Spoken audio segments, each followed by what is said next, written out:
Hey, I just got the fire started, and I'm going to talk about something very interesting today. I'm going to tell you about the most infamous and horrible torturing methods ever invented.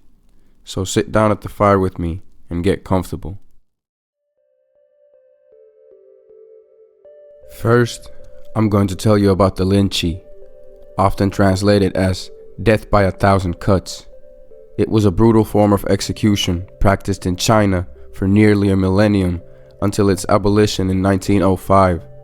It was designed to punish the most severe crimes, such as treason, mass murder, and the killing of one's parents. Unlike quick executions, Lingchi was meant to prolong suffering, serving as both a punishment and a warning to others. The process involved the gradual slicing of the condemned person's body, starting with non-lethal cuts to the limbs and torso before eventually targeting vital organs. While some accounts suggest that skilled executioners could keep victims alive for extended periods, others indicate that opium or other drugs were sometimes administered to dull the pain. Lingchi was not just about physical suffering, it also carried deep spiritual consequences.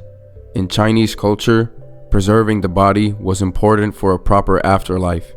The deliberate dismemberment of a person was thought to extend their suffering beyond death, preventing their soul from finding peace. This psychological torment added another layer to its horror.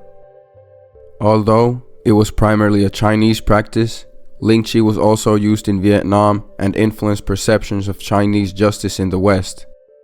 Photographs of Lingchi executions taken in the early 20th century shocked foreign observers. By the late Qing dynasty, efforts to modernize China and align with international legal standards led to the abolition of Lingchi in 1905. The next method I'm going to tell you about is execution by an elephant.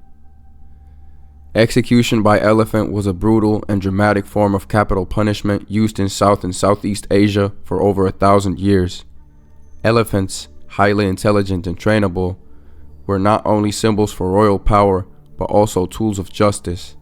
They could be commanded to crush, dismember, or even slowly torture criminals, making them a fearsome instrument of execution. This practice was particularly prominent in India, Sri Lanka, and other regions. Unlike execution methods that relied on passive tools like the gallows or guillotine, elephants added a theatrical and psychological element to the punishment.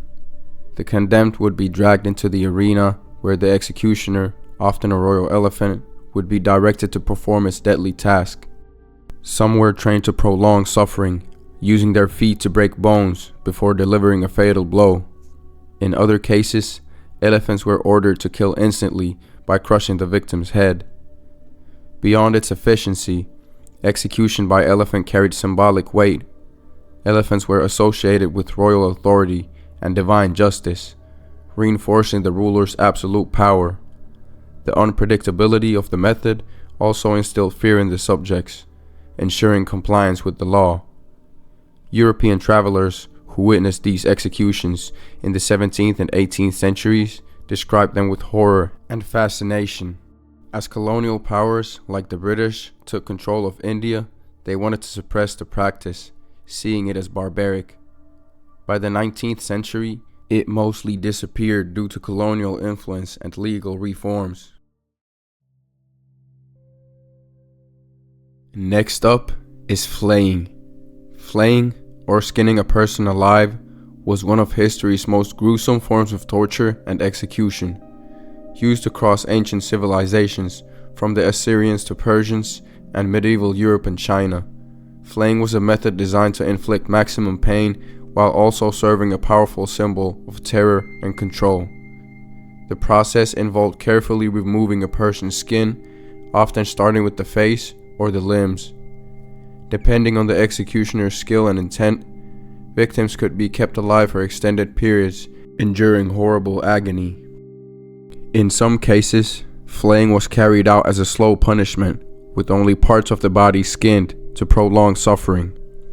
Death usually resulted from shock, infection, or blood loss. Flaying was often used as a punishment for severe crimes, such as treason or rebellion. The ancient Assyrians, notorious for their brutal military tactics, would flay enemies and display their skins on city walls as a warning. The Persian king is said to have ordered a corrupt judge flayed, with his skin used to upholster a chair for his successor, a reminder of justice. In medieval and early modern Europe, flaying was sometimes used against traitors and criminals. During the Spanish Inquisition and other periods of extreme punishment, it was a method of execution meant to inspire fear. Even in more recent history, there have been rare accounts of flaying as an act of extreme cruelty in war and criminal violence. Next up, we have the breaking wheel, also known as the Catherine wheel. It was one of Europe's most feared execution methods from the Middle Ages to the 19th century, used primarily in France, Germany, and other parts of continental Europe.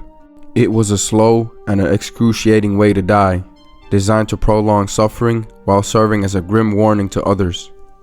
The process typically involved tying or nailing the unlucky person to a large wooden wheel. Executioners would then use a heavy iron bar or hammer to systematically shatter the victim's limbs, starting with the legs and arms before moving to the torso. The broken body could be left attached to the wheel and displayed for public humiliation, or in some cases, the victim was left to die over hours or even days from shock and blood loss. In certain variations, the executioner would strike the person's chest or neck early on, known as coup de grace, to speed up the death. However, in many cases, the goal was to maximize suffering, ensuring that the condemned remained alive through multiple strikes. The breaking wheel was commonly used for crimes considered particularly heinous, such as murder, treason, and highway robbery.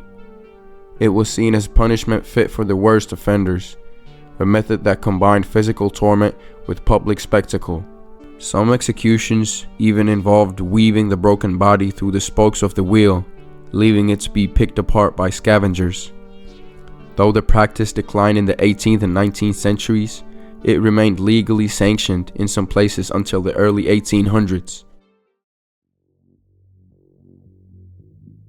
Finally, we have the brazen bull. The brazen bull was a horrifying execution device of the ancient world, designed to inflict prolonged and agonizing suffering.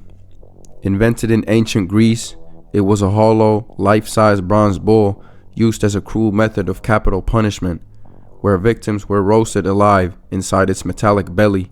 A door on the bull's side allowed the condemned to be placed inside, after which a fire was lit beneath the structure. As the metal heated, the victim inside would be slowly burned alive, with their screams channeled through an intricate system of pipes in the bull's head. This design transformed human cries into eerie, animal-like sounds, making it seem as if the bull itself was bellowing. The device was reportedly used in later periods, including the Roman Empire, where Christians and other prisoners were said to have perished inside its burning chamber. The brazen bull remains as one of the most brutal torture methods of human history. That's it for today. I hope you enjoyed listening to these. Let me know in the comments which one you thought was the most brutal or the most fascinating way of torture. Please like and subscribe, and I'll see you again next time.